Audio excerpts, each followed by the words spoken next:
Halo guys, ketemu lagi dengan Ngadongeng Film. Apa kabar kalian? Mudah-mudahan dalam keadaan sehat. Ngadongeng Film masih membahas alur cerita film yang berasal dari Filipina.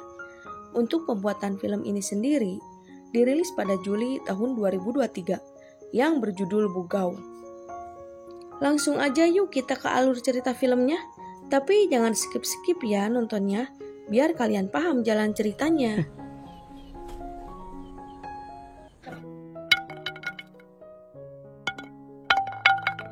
Film pun dimulai. Kita diperlihatkan seorang bapak yang bernama Abraham dan putrinya yang bernama Dolores. Abraham menjual anak gadisnya untuk memenuhi kebutuhan hidup mereka sehari-hari. Dolores mempunyai adik yang bernama Ishak dan Gloria.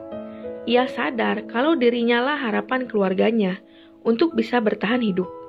Dolores tidak mengeluh dengan kerjaan yang ia jalani. Suatu hari, Abraham mendapatkan pelanggan baru, seorang bos pemasok pupuk di kota tersebut. Mau gak mau, Dolores harus menerima pekerjaan itu. Abraham pun seperti biasa menunggu Dolores yang lagi bekerja. Dengan udara dingin, ia menghangatkan tubuhnya dengan minuman yang ia bawa. Saat itu, situasi tidak kondusif, dan mereka terlibat keributan dengan bos pupuk, yang dimana Abraham harus meninggoy dong di tempat itu. Beberapa hari kemudian, mereka kini tinggal tanpa seorang ayah. Suatu ketika, handphonenya milik Abraham berbunyi, dan di panggilan itu ada klien yang membutuhkan jasa Dolores, dengan imbalan 500 peso. Ishak yang melihat Dolores akan pergi, ia menawarkan diri untuk membantunya. Karena Ishak mengetahui pekerjaan Dolores seperti apa, akhirnya Dolores mengizinkan Ishak untuk pergi bersamanya. Tibalah mereka di lokasi dan Ishak melihat buku harian milik ayahnya. Dan ternyata di buku tersebut banyak tersimpan nama dan nomor telepon pelanggannya. Ketika itu, Ishak menanyakan pada Dolores, siapa nama yang tertera di buku itu. Dolores hanya menjelaskan saja secara singkat. Ishak pun meminta pada Dolores agar ia mengambil alih pekerjaan ayahnya. Tiba-tiba handphone berdering dan ada panggilan yang masuk. Ternyata itu dari pelanggan baru. Mereka pun langsung menuju ke pelanggan itu.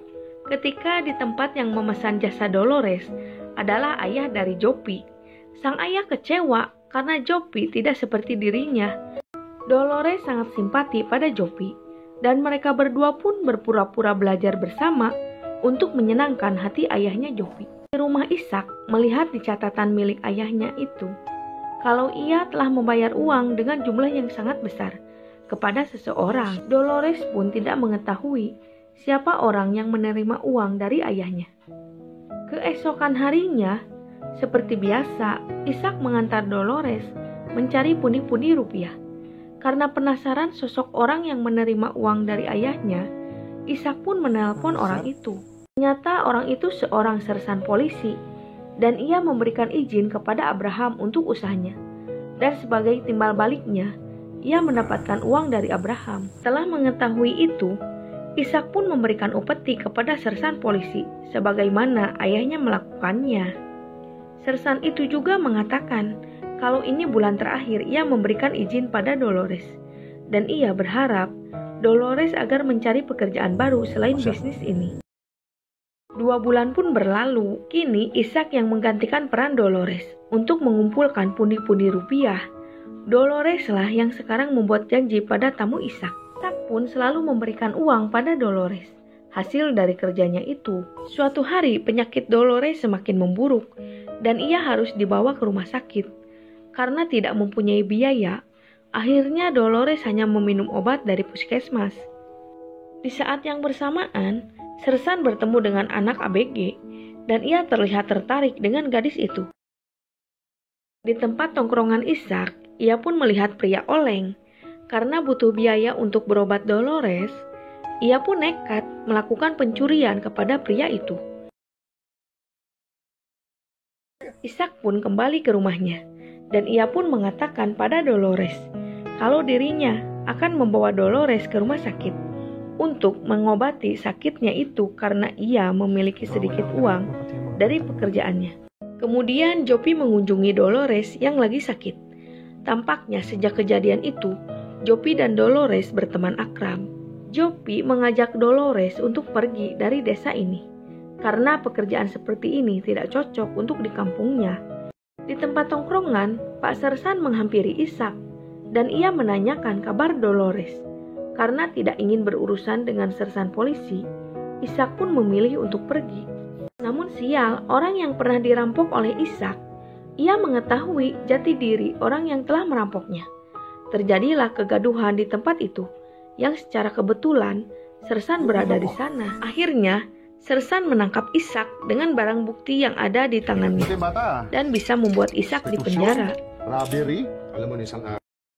Dolores mencari Ishak ke tongkrongannya, karena semalaman ia tidak pulang ke rumahnya, dan penjaga warung mengatakan kalau semalam Ishak ditangkap oleh sersan polisi.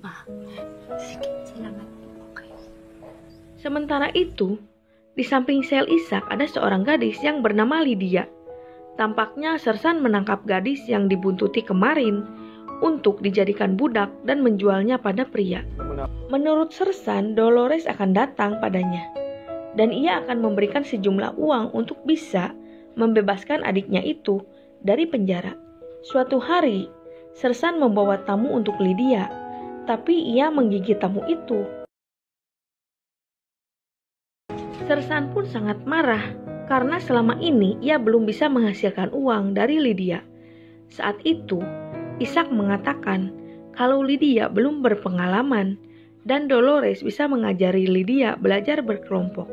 Menurut Ishak, Lydia sangat kotor dan pria pun tidak akan mau meminta jasa padanya. Dengan dalih ingin membantu usaha sersan, Ishak pun meminta dirinya untuk dibebaskan. Lalu sersan menghubungi Dolores, dan ia pun meminta Dolores untuk datang ke kantornya. Dolores pun segera bergegas pergi menemui Pak Sersan di kantornya. Akhirnya, Dolores pun tiba di kantor polisi, dan ia pun memandikan Lydia. Setelah itu, sersan pun mengeksekusi Lydia di kantornya.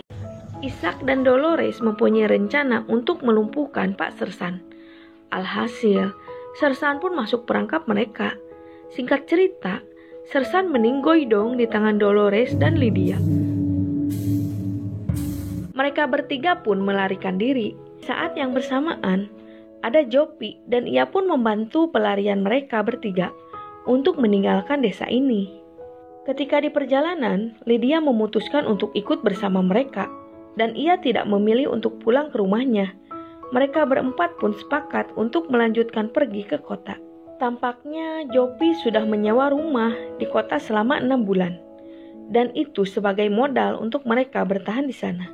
Dengan kepergian mereka ke kota dan melanjutkan pekerjaan sebelumnya, maka film pun harus berakhir. Bye-bye.